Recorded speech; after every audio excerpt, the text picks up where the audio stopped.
साथियों नमस्कार। आप सभी ने डीआरएम पर एक लाइव डेमो दिखाते हुए वीडियो की डिमांड की थी, तो मुझे डीआरएम रेडियो तो नहीं मिला, आपको भी नहीं मिलेगा, कहीं नहीं मिलता, किंतु कार में मुझे डीआरएम जरूर मिल गया।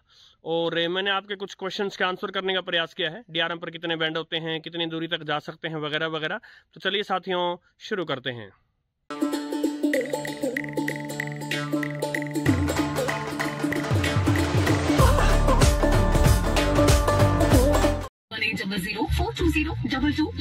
मनप्पुरम गोल्ड लोन की ओर से आपको मकर संक्रांति की शुभकामनाएं।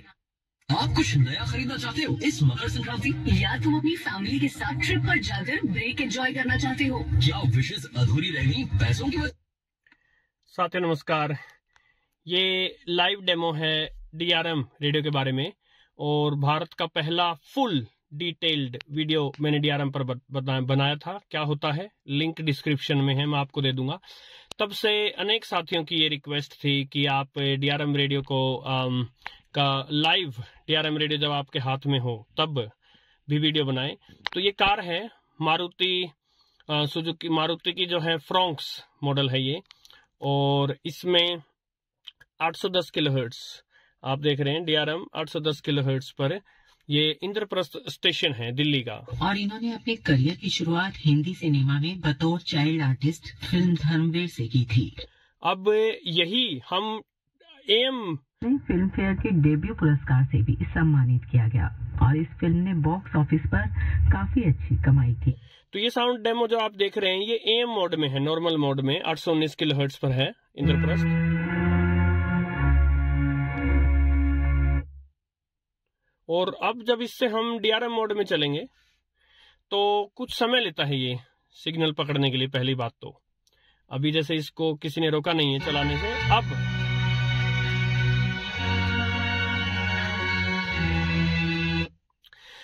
यदि मैं बात करूं मुझे क्या डिफरेंस लगा, तो डिफरेंस तो है साउंड क्वालिटी में। जो डीआरएम से जो साउंड आ रहा है वो थोड़ा सा ज्यादा क्लियर है, लेकिन संभवतः जो एएम मोड में सिग्नल छोड़ा गया है वो काफी स्ट्रॉन्ग सिग्नल है, तो वो भी जो है इससे पीछे नहीं है गाड़ी में। लेकिन दोनों में एक अंतर का आभास हो जाता है, इसको वर्ड्स में एक्सप्लेन करना मुश्किल है।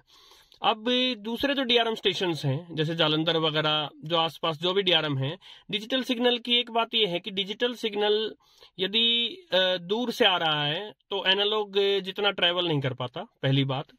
दूसरी बात, अनेक साथी पूछते हैं कि डीआरएम की फ्रीक्वेंसीज क्या रहती हैं, वो कितनी दूर जा सकता है सिग्नल। तो देखिए डीआरएम में वही 3 बैंड हैं जो एएम में है।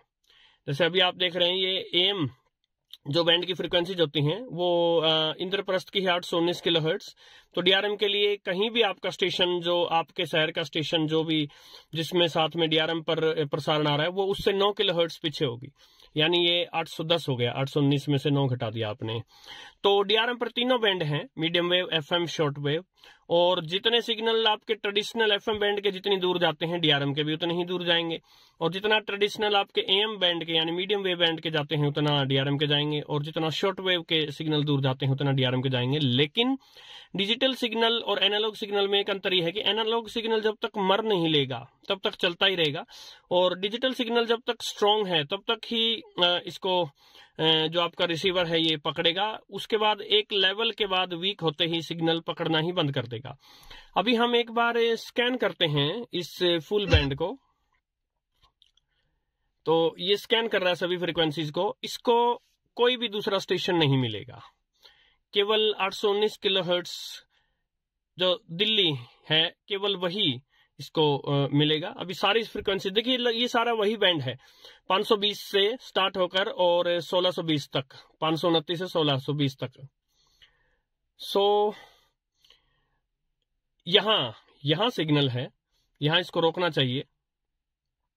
और जैसा मैंने बताया, साथ साथ इन बातों को पीछे भी जोड़ देंगे अपने दिल।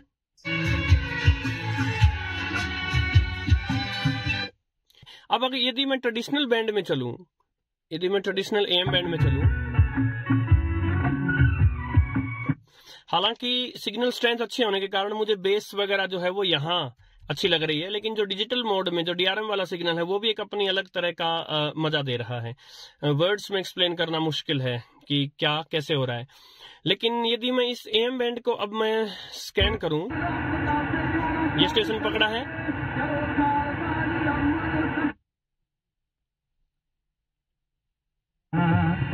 ये स्टेशन पकड़ा है,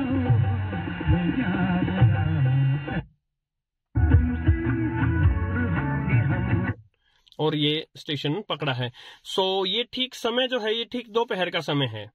तो इस समय दोपहर के समय मीडियम वेव अपने वीकेस्ट रिसेप्शन पर होता है, लेकिन उसमें भी ट्रेडिशनल बैंड पर इसमें कई सारे स्टेशन से पकड़ रहा है। लेकिन DRM पर आसपास ऐसा नहीं है कि स्टेशंस नहीं हैं, जैसे पंजाब में भी हैं, लेकिन डिजिटल सिग्नल इतनी दूर तय नहीं कर पा रहा।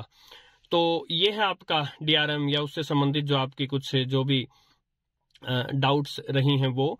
तो सबसे बड़ी डाउट्स तो आपकी ये थी कि साउंड में कितना डिफरेंस होगा, तो मैंने लाइव डेमो के साथ आपको सुनवा दिया है कितना डिफरेंस होगा। और दूसरा ये था कि कितना दूर सिग्नल जाएगा, तो मैंने वो भी बता दिया है। पूरा बैंड जो है वो पूरा बैंड जो ट्यून करके और आपको दिखा दिया है। तो आशा है ये वीडियो आपके लिए लाभप्रद रहा होगा।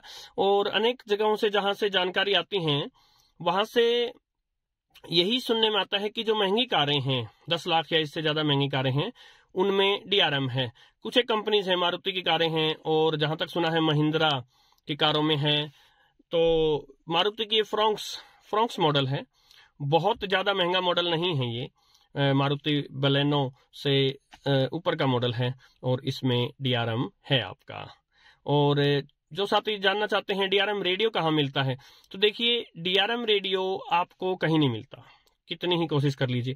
हाँ, जब ये शुरू में DRM रेडियो यहाँ लॉन्च करने की सोची थी, कुछ कंपनीज ने रेडियो बनाए थे, तो उस समय किसी ने लेकर रख लिया होगा, या विदेश से लाकर कोई बेच रहा हो, तो किसी YouTube चैनल पर आपको मिल सकता है DRM, वरना DRM कहीं नहीं मिलता है, केवल कारों में मिलता है। तो DRM से संबंधित 2 या 3 जो भी मैंने वीडियो बनाए हैं, उन सभी के लिंक डिस्क्रिप्शन में है।